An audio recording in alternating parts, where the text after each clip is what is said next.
চিনি খাবেন না মিছরি খাবেন সেটা একান্তই আপনার ব্যক্তিগত ব্যাপার।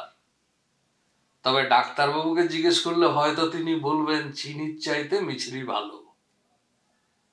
আবার কবি বলেছেন এই দুনিয়ার সকল ভালো, কিন্তু সবার চাইতে ভালো পাউরুটি আর ঝোলা গুড়। কবির সঙ্গে আমি এই এক জায়গায় অন্তত একমত, চিনি আর মিছরির চাইতে ঝোলা গুড় ভালো। তবে আজকে আমার এই ভিডিওর উদ্দেশ্য ভালো খারাপের বিচার নয়, শব্দের উৎস সন্ধান, কিভাবে নাম হলো চিনি, কিভাবে নাম হলো মিছরি। তবে প্রসঙ্গ যখন এসেই গেল তখন পাউরুটির কথা একটু ছুঁয়ে যাই। কেন বলে পাউরুটি? ছোটবেলায় একটা খুব গল্প প্রচলিত ছিল, এই পাউরুটির জন্য যে আটা মাখা হয় ওটা নাকি পায়ে করে মাখা হয়, মোজা পরে পায়ে করে সেই মাখা হয়, সেই জন্যে এই রুটির নাম হচ্ছে গিয়ে পাউরুটি। তবে এই কথাটা একেবারে মিথ্যে ছিল না।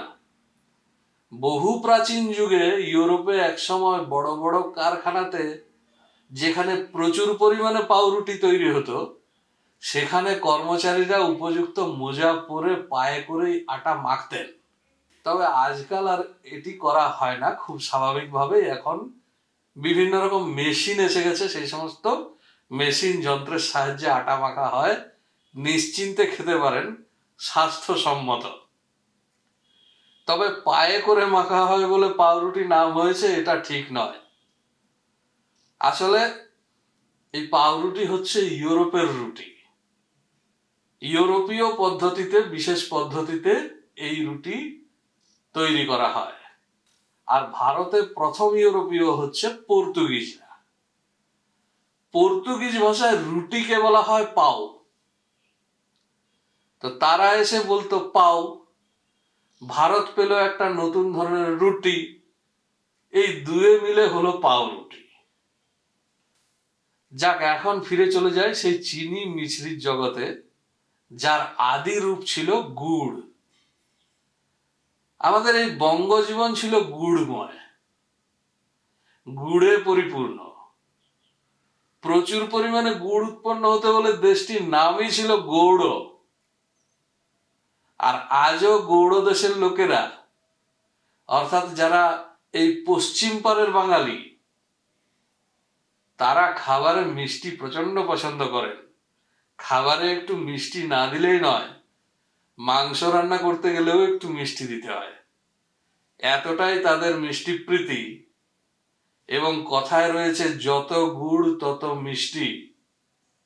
শাস্ত্রের বদল ঘটিয়ে দিয়েছি, বলা হচ্ছে মধ্যাভাবে গুড়ং দদ্যাৎ, অর্থাৎ যেখানে মধুর প্রয়োজন, মধু যদি না থাকে, মধুর অভাবে গুড় দিলেও চলে। গুড় আমাদের এতটাই প্রিয় ছিল। এখন এই গুড় এটি উৎপন্ন হয় আখের রস থেকে, অর্থাৎ কিনা ইক্ষু শর্করা থেকে গুড় উৎপন্ন হয়। যদিও অনেক রকমের প্রকারভেদ আছে, অন্যান্য অনেক কিছু থেকে গুড় উৎপন্ন হয়, প্রধান হচ্ছে ইক্ষু শর্করা। এখন গুড়ের যে সমস্যা, বা ওই কবি বলেছেন ঝোলা গুড়, এই ঝোলা গুড়ের সমস্যা হচ্ছে এটি বয়ে নিয়ে যাওয়া খুব কঠিন। তার জন্যে ওই তৃতীয় শতাব্দী থেকে গবেষণা চলছিল যে এই ঝোলা গুড় থেকে ঝোলটাকে কিভাবে শেষ করে দেওয়া যায়, কিভাবে এটিকে শুকনো করা যায়। তৃতীয় শতাব্দীতে আবিষ্কার হলো শক্ত গুড়, খণ্ড খণ্ড গুড়। এটির নাম হলো খণ্ড। এই খণ্ড শব্দ থেকে ইউরোপে বা ইংরেজিতে একটি শব্দ প্রচলন হয়েছে ক্যান্ডি। যাই হোক, গুড়ের চাইতে সহজে পরিবহনযোগ্য হলো এই খণ্ড গুড় বা খণ্ড। ইতোমধ্যে বৌদ্ধ ধর্মের সুবাদে চীন দেশীয় অনেক বৌদ্ধ সন্ন্যাসীর ভারতে আনাগোনা শুরু হলো। এরা ভারত থেকে খণ্ড নিয়ে গেলেন চীন দেশে। ষষ্ঠ শতাব্দীতে চীনে তখন চলছে তাং শাসন। এদিকে উত্তর ভারতে হর্ষবর্ধন, বৌদ্ধ সম্রাট, আর চীনে তাং শাসন। এই তাং আমলে শুরু হলো চীনে আখের চাষ এবং গুড় এবং খণ্ড প্রস্তুত করা, ওটাও তারা শিখে নিয়েছিল। কিন্তু তারা চেষ্টা চালিয়ে যেতে লাগলো এটাকে আরো কিভাবে শুকনো করা যায়, আরো কিভাবে সহজে পরিবহনযোগ্য করা যায়। একটি সূত্র মোতাবেক 620 খ্রিস্টাব্দে তাং আমলে চীনারা প্রথম ওই খণ্ডকে আরো ঝুরঝুরে, আরো দানাদার, আজকের ভাষায় যেটা চিনি, সেটা প্রস্তুত করে ফেলে।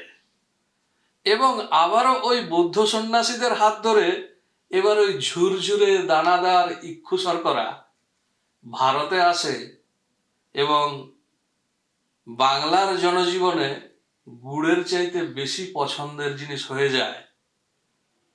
এই ইক্ষু থেকে প্রস্তুত বা শর্করা থেকে প্রস্তুত, এই জন্যে উত্তর ভারত, পশ্চিম ভারতে এটিকে বলে শক্কর।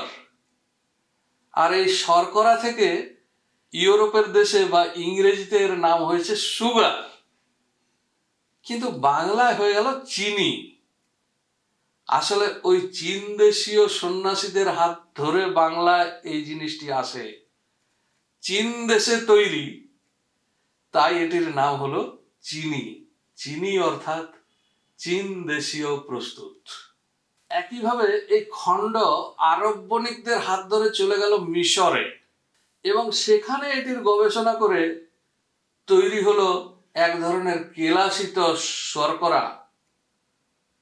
মিশর দেশ থেকে সেই কেলাসিত শর্করা এলো ভারতে বা বাংলায়, এবং মিশর দেশ থেকে আসা বলে এর নাম হলো মিশ্রি বা উচ্চারণ প্রভেদে মিছরি। ভালো থাকবেন সবাই, নমস্কার।